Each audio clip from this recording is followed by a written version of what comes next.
Omukwegeza amoko abeegi babe nibeshaniriza nk'abari aha mirimo yabo y'obutosha eby'amateeka kwenda kuteeka ebarikwega omu nkora. Omu bigambo bye Reverend Asaph Kabachenga Orodin w'abeegi ah'itendekero erya Bishop Stewart University agire ngu abeegi okwekwatiramu nikiwera omwegi kukuguka omu byarikushoma kandi akaba n'omuhango aha murimo gweye yaheza kushoma.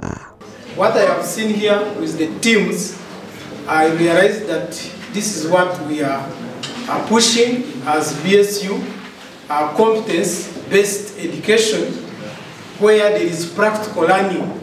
I think we need to craft for these teams. Omushomo ogu ogubiremu kuhayahayana hagati y'abeegi barikuteeka ebarikwega omu nkora. Authority and prompt payment of fair and adequate compensation that shut down my lord's laptop and had no law that authorized their mobile money shutdown.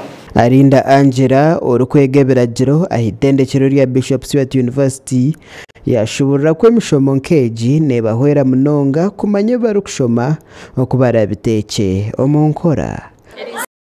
Twagatwinaho omushomo twakubasa kweta babeegi ari bantu bahakana ninga bakora nkebi abanyamurage bakora nibakora omu bugazi amateeka kandi ekintu kiyamba abeegi omu bwire bw'omumaisho okubasa kwegitira omu bugazi amateeka kandi bakakora ebibashima kandi bakora omu bugezi. We orukwebembera ishomero ry'ebiragiro ah'itendekero eri aranibyamja agizire ngu nibateekaho emishomo nkeegi kugira ngu abeegi bagire obukugu oburikubayamba nyensya.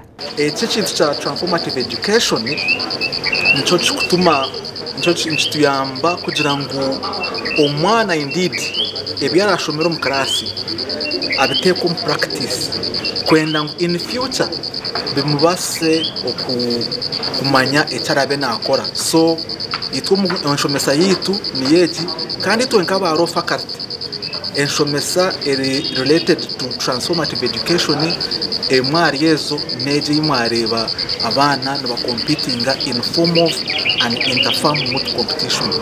Mugisha nayongera agira ngu emishomo egi nebahweraho nk'omuringo gumwe kwetebeekanisiza empaka z'ebiragiro zitari zimwe na zimwe omu ihanga otiireho n'aheeru. Ekigendererwa n'okuyamba abaana aba raw faculty participatinga omu competitions eziri nk'ezi ezirije omu ihanga na n'aheeru y'amahanga. For example twineho competition erije kubaho Kampala kandi ndijo eriho neza kuba eri Kigali.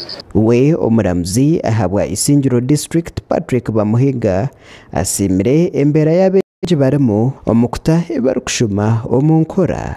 For both sides, I think the research was very good.